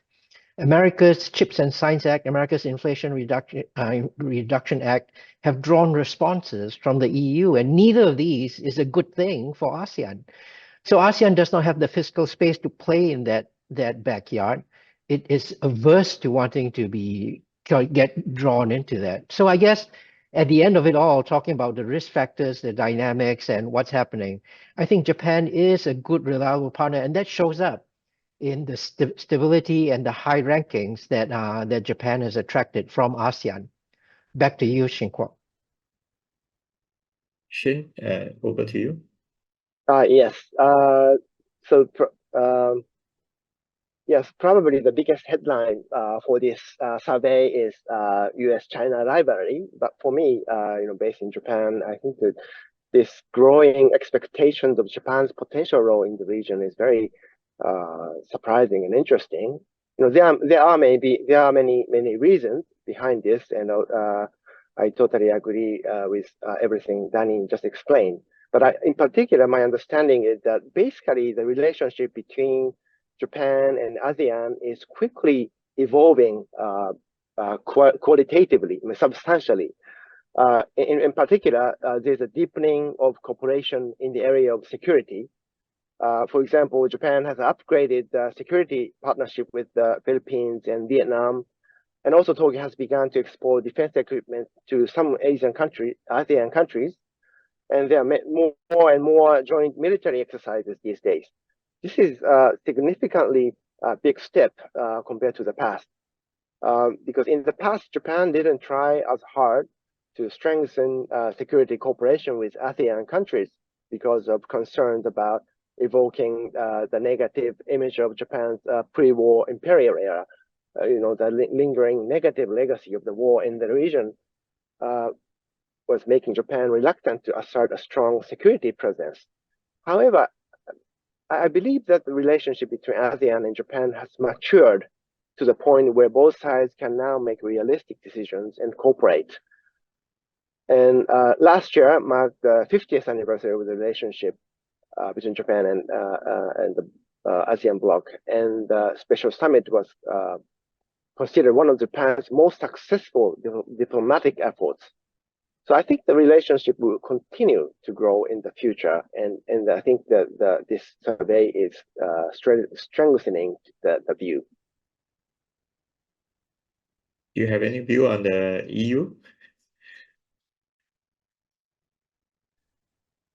No, I totally agree with Danny. Basically, the U.S.-China rivalry, and so I think that's a basic reason that the EU is emerging as a choice as an alternative. Thank you. Okay, so I think we'd like to turn to the series of questions that Sharon highlighted on relations with China, the relations to the region with China. I think that more than half the people who answered this survey actually believe that relations with China will improve over the next 3 years, while about 18 to 20% disagree and they think it's going to deteriorate. But when you drill down to the people who feel that there will be improvement, there is also growing concern about that improvement, that relationship, and the dominance. So I think that there is a contradictory, this complexity that I think had been mentioned by a number of panelists already. So I would like to ask both Danny and Nakayama-san, what do you think of the growing China relations going forward into the future? How is there an implication on Southeast Asia? Because if the respondents are correct, then this will grow, but it will grow alongside a concern, an underlying anxiety. And for Professor Wu, if you could kind of address what you think that China can do to counter these growing concerns that countries here have. Yeah. Danny, you first, and then Okay. Okay. Thank you, Shing Kwok. So ASEAN's perceptions on China, I think, what drives ASEAN is it's got to address the question, what does China want? Will China use its growing influence, which is a fact, whether or not we like it, it's a fact. Will China use its influence negatively? What is China's objective here? So one extreme way of thinking is, well, obviously, what China wants to do is to export communist revolution, replace capitalism and democracy by international communism, as it might have wanted to do decades ago when China was a dangerous place. China killed millions of its own people through the Cultural Revolution. It was actively attempting to change the rest of Southeast Asia towards its own socialist vision. China is none of that today. So in that sense, there's an improvement. However, where there is a decline, is that pretty much everyone would agree. China, by sheer dint of its size and confidence, is a bit of a bully. It is a bully on territories in the South China Sea. It is a bully on sort of using economic power against those with whom it disagrees in their foreign policies. It is a bully, but it is not attempting to subvert the rest of the world's economic and political systems to become like its own. So there's an improvement, but then it's how do we deal with this very big bully? I think that is the issue ASEAN has to deal with, and how ASEAN comes up with a solution to that has got to be in collaboration with China itself, communications with China itself, and communication with other great powers on how we manage this. But I think everybody agrees China is good for the global economy, and we need to have China continue to grow. Back to you, Shing Kwok. Nakayama-san? Yes. So basically, China has accelerated its efforts to strengthen ties with ASEAN, while its tension with the United States has increased. So the Belt and Road Initiative has been the driving force in turning the region toward China, as this survey has already showed. So this is actually a surprising contrast to Japan, where more and more people start to see China as an untrustworthy neighbor in most opinion polls. But I personally believe that we need to take a closer look at how things will develop in the future. I think there are 2 points. First, it is still unclear how the Belt and Road Initiative will continue to expand in the region. With deterioration of the property market in China, I think Chinese banks are becoming very cautious about making large investments. And at the BRI forum in Beijing last year, China itself said that it will prioritize quality over quantity in the future projects. So I think China's investment may have already peaked in the region. The other issue is that there are still, geopolitical frictions between China and ASEAN that are not easy to resolve, such as the South China Sea territorial issues, which are also shown in the survey. So as long as these 2 issues remain to be seen, I think it's not too easy to predict. China can continue to dramatically increase its influence in ASEAN. Okay, over to Professor Wu. How could China address these concerns? Thank you. First, I want to get back to the comment made by Daniel Quah, who suggested this may be more a seesaw phenomenon rather than a trend, as reflected in this survey. Well, from a Chinese perspective, U.S. certainly and also Japan led China in terms of the influence in Southeast Asia. So in the past, but now we certainly see a steady increase of Chinese influence in this region. So in that sense, this is a very clear trend about China's performance in this region. How to address this concern and distrust? Well, when I read this survey report, I see this kind of freezing, which exactly reflects this kind of distrust of China, saying China-US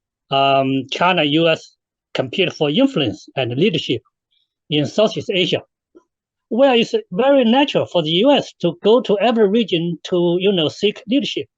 But China has never come to Southeast Asia to seek leadership. We always talk about, our support for ASEAN centrality in regional cooperation. ASEAN should lead itself. No other external powers should lead ASEAN. So I think this is a big mistrust, misreading of China's intention in Southeast Asia when it talks about, competition for influence. Certainly influence, but definitely not leadership. A second reason has to do saying, countries worry about China's growing economic and political dominance in Southeast Asia. Well, there is growing economic and political influence in South Asia from China, but that's when you use dominance, that is a far cry from the fact. As we have seen, Asia has been very smart, very clever to, play a game among the major players, not just China, US, but Japan, India, and EU. Asia wouldn't allow any single external major power to dominate Asia. So I think this kind of perception is somewhat exaggerated and overblown. What China should do? Well, so far so good. I think China has been on the right track, and it should stick to its current policy to further build the political mutual trust between China and ASEAN countries, to promote economic cooperation relations of genuinely mutual benefit to both sides, and also importantly, to manage the South China Sea dispute. China should manage the South China dispute not in its own context, but rather in the broad context of China's relations with the region. So that is not just about territorial and maritime dispute. It's also about China's long-term partnership with the region, because many countries in this region, they view the South China Sea issue as a kind of a test of China's strategic intention. So that's something we should bear in mind. So with that, I'll stop here. Thank you. Thank you very much. And I think we don't have a lot of time left, but I think it's important that we bring up some of the questions from the participants to try and address them. So I'm going to raise a few of them that I have actually already clicked on them, so the audience can also see them. So first of all, and then sort of a continuation from where Xinbo has just brought us to, this is a question from Wang Xiu Fong of Lianhe Zaobao, whom I think is widely read in China as well. So her question is that also something you just talked about. So in this hypothetical question of a choice, China had overtaken US for the first time. And this is despite, I think, a lot of news in newspapers in the region regarding the ongoing spats, tension, incidents in the South China Sea between the Philippines and Chinese Coast Guard. So should we, how should we interpret this result? I think her question is. Maybe I'll add a little bit on to that. And besides the issue of the South China Sea, looking at the US side of it, does it have to do with concern over the way the election is going in the US? So perhaps Bonnie could answer on that front. And before I let either of you answer, there's also a question about the other powers, the other major powers, particularly from Yang Seong-yung, who is from the Korean mission to ASEAN, and his or her question is that noting that there is a influence drop of all the middle powers except for Japan.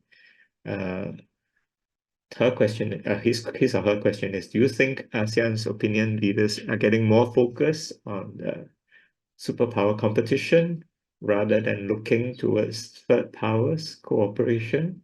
And do you think there's a reason for this? Similarly, connected with that, Joanne Lin, who is from the ASEAN Studies Centre here in ISEAS, her question is, what do you think are the reasons for the middle power declining in their influence relative to superpower? So that's very much another angle to the same question. So I can ask Danny and Nakayama-san to respond to that part. So this round, that's the questions I think we can answer, and we'll see whether we have still time for another round. So maybe Xinbo first, Bonnie, and then Nakayama-san, and then Danny last. Yeah. Well, I think I just talk about the South China's issue, I believe, which is very much on the mind of many audience here today. China doesn't just have dispute with Philippines. We also have dispute with Vietnam, Malaysia, Brunei, and to a lesser extent with Indonesia. And so far, we have handled this quite well, in terms of, relations with Vietnam and Malaysia and others. Even for Philippines, different governments have handled this issue very differently.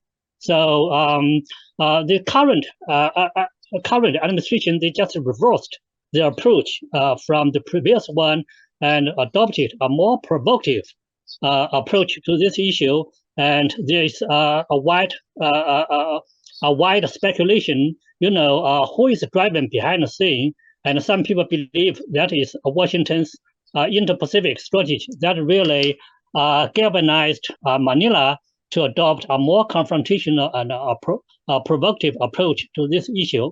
Leaving that aside, I think what's important for China is that we should stick to the current policy of peaceful resolution of dispute through negotiation, and B, we should continue to work with ASEAN countries to negotiate the code of conduct and to make this more binding in the future with regard to the outer parties in South China Sea.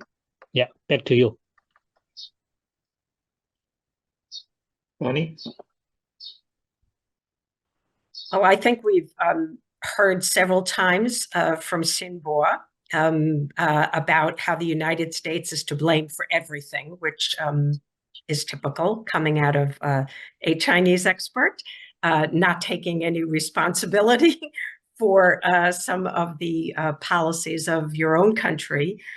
We should underscore that 67% of the respondents to this survey said that they want China to resolve maritime and territorial disputes in accordance with international law and peacefully. This is not an issue of the United States behind the Philippines. The Philippines has its own interests. It has its own agency, and it is actually making its own decisions about protecting what the July 2016 finding of the arbitral tribunal was, that the second Thomas Shoal is on the Philippines continental shelf. That China absolutely cannot claim sovereignty over it. So, I mean, this goes back to the issue of the concerns that many countries in the world have about whether China is adhering to international law. And so I think it is important to emphasize what comes across in this survey about the concerns about China's behavior. And I will just repeat very briefly, not the percentages, just the issues: economic dominance, strong-arm tactics, economic coercion, interference in domestic affairs. And these all show pretty high levels of concern. So instead of blaming the United States, I would recommend that you focus a bit more on what the concerns are of the region about China's actual policies. The United States certainly just isn't responsible for all the ills in the world.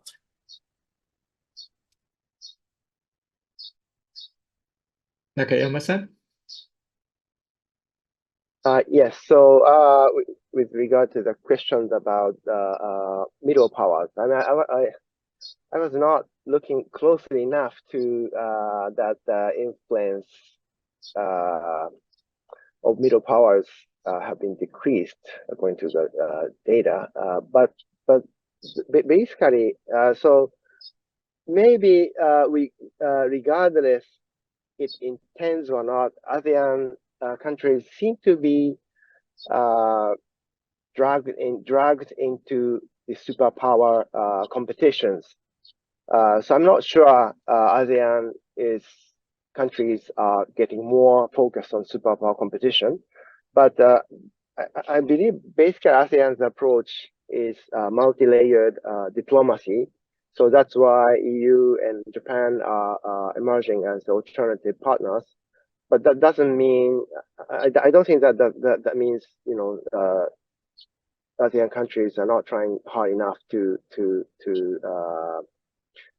react with other middle powers.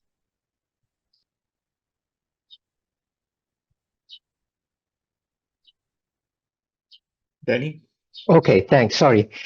So maybe just two quick points. The first on specifically on Xiu Fong, Leonard Zaobao's question about the ascendance of China. I think earlier a number of us had said or pointed to how one shouldn't read too much into this 1 percentage point difference. I mean, I know that it sounds like a lot. Someone's moving to number one, but actually it's a 1 percentage point difference, and it's a seesaw pattern, not a trend. So having said that, there is no question that a number of things that have happened in the United States over the last 5-10 years have shaken the way in which we view how America tells us about values and rule of law. I think the way in which America has now embraced industrial policy, there are many good things about industrial policy, don't get me wrong. And East Asia practiced industrial policy through the 1980s to very good effect. But through all of that time, America was sharply critical of how Asia was practicing industrial policy. But now the shoe's on the other foot, and it's not clear the parameters along which America is pushing industrial policy, despite the wonderful efforts that Jake Sullivan has put into trying to explain why the world is not economically the way it appears in textbooks. There's always the worry that America's approach to industrial policy has been not necessarily about just improving itself, but about doing down the other guy. And that's something that I think all of ASEAN looks at and worries constantly about. And then, of course, we've already covered Israel-Hamas greatly already. I have nothing more to add to that. On the middle powers, there's a bit of a paradox here, because at first you'd think, well, with the great powers all in disarray, nature abhors a vacuum, total amount of influence is a constant, why don't the middle powers rise to the challenge? I think part of the difficulty here is that as all of this is happening, global challenges have become ever more pressing. Global climate crisis is just one of them, pandemic preparation, global economy instability. And with all of that in disarray, people need to gather around a table to work out what to do. When it was the great powers convening, when it was America convening that table, you knew where you go to. So the question now is, with all the middle powers seeking a role, wanting to have a seat at the table, where is the table? Where do we need to go to convene this meeting? And I think we need to figure out where that table is, and we need to build one if there isn't one there. Shing Kwok, back to you. Thank you very much. That's a very eloquent way of putting it. So we really have exceeded the time, but I beg the indulgence of everyone, just one more very brief round, and then we'll draw this to a close. I know some of you maybe it's getting late in the night already, but if I may extend it, maybe 5, maybe 7 minutes. So yeah, thank you for all those who have posed questions. I'm trying to put in as many as possible. And I just highlight one more, and then I will also just mention the methodological questions which Sharon will help us to address. So we have a question from Nam Yun Zhou, who is from also the Lianhe Cao Bao. And actually there are two questions here from him. One has to do with what we have been talking about, and which is the Israel-Hamas war. But her question is asking for a different implication, which is that whether it will have a bearing on ASEAN unity, and therefore its ability to then go on to push for its interests, which, as we had noted before, among which is free trade and also a rules-based order. The other angle to his question is to what extent does the US's handling of this conflict account for its drop in favorability in this year's survey? So I think Bonnie and Xinbo could try to answer that, and to give the rest a little breather now. The only other questions that I have clicked on, which now are visible, are methodological questions. They come from many people. One participant from DFAT and also a number of other participants who have raised methodological questions. I'll leave Sharon to work out which one there's so many of them. I've clicked on them all, so I think she can see them all. But she can try and address as many as possible, and she will be the last. I think her reply will be the last one for this panel discussion. Yeah. So yes, Bonnie and Xinbo, comments on that, and the other two, Danny and Nakayama-san, if you want to say anything on impact on ASEAN's unity. Yeah. Well, I think that we've already said quite a bit about the Israel-Hamas conflict. There is no way, given the survey results that you provided, without additional information, I don't think it's possible to answer the question that was posed.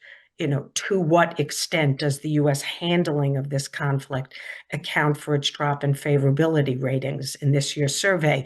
Very interesting question, but without more data, it's impossible to answer that. So I think I've said all that I want to say about the Israel-Hamas conflict. I hope that within the not too distant future, that there is a release of all of the hostages, and that there is, in fact, a ceasefire. The United States and China, in fact, support a two-states solution. So there should be potentially some common ground going forward. I don't think any country wants to see women and children and civilians killed in this conflict. So hopefully, at least I would like to end on a positive note and say that there should be some common ground here. Both, do you agree on that? And also, yeah, well, any other comments? I was reflecting on the comments that Bonnie said that U.S. should not be blamed for the South China Sea issue. I'm thinking about the wars, conflicts, and tragedies in the last 20 years, from Iraq to Afghanistan, to Libya, to Syria, to Ukraine, and now to Gaza. Whether there has been direct or indirect U.S. involvement in it. Certainly this is the case. And so is the case of South China Sea and Taiwan Strait, the two major flash spots in East Asia, where we have seen very strong U.S. military and security presence in this region. So it's not just say, U.S. is not responsible for all these disputes. That doesn't help. I think at the end of the day, the real question is, what role the U.S. can play in peace and security in this region in the 21st century? And also another question is whether the U.S. and EU will still believe in free trade or they just become more protectionist. So I think these are two fundamental questions for the region, not just ASEAN countries, but other countries to think about the U.S. role in this world. Stop here. Thank you. And Danny and Nakayama-san, any comments on ASEAN unity? Will this impact on ASEAN unity? No, no takers on that. Okay, so over to Sharon then to answer the methodological questions. Okay, I see multiple questions here regarding the methodology and sampling. Just to let you know that we do not have a deliberate sampling strategy to target more of each affiliation group. In fact, the strategy is to balance out all affiliation groups every year. However, it's not within our control if a particular affiliation group decides to take the survey versus other groups. So, and the other question someone asked about ethnicity and gender. No, we do not take sampling from that. And on regression values, please do note that we will be doing our own regression analysis. And over time, please continue to check back on our website, www.fulcrum.sg, where we will be publishing more of this data, including 5-year, 6-year data. In fact, one of my colleagues will be doing an analysis on private sector responses to some of these questions, just to answer Bonnie's queries about, whether there are differences. And with that, I think we'll bring this to a close, and we are sharing the link in the chat for everyone to download the copy of the survey as well as with the QR code. Thank you. Thank you. So hand back to Indira, but let me just say thank you very much to our panel for answering all the difficult questions and all the whatever the heated discussion. Let's just work together towards unity and the best for everyone, including Southeast Asia. So Indira, yes, over to you. Okay. Thank you again, Mr. Choi, Ms. Sia, and to our esteemed panelists, Professor Danny Quah, Ms. Bonnie Glaser, Professor Wu Xinbo, and Mr. Shin Nakayama for your valuable insights. Ladies and gentlemen, we have now come to the end of the program for the e-launch and discussion of the State of Southeast Asia 2024 Survey Report. The digital copy of the survey is available for download on our website, www.iseas.edu.sg. It can also be accessed by scanning the QR on the screen. Thank you again for joining us today, and we wish you a pleasant day ahead.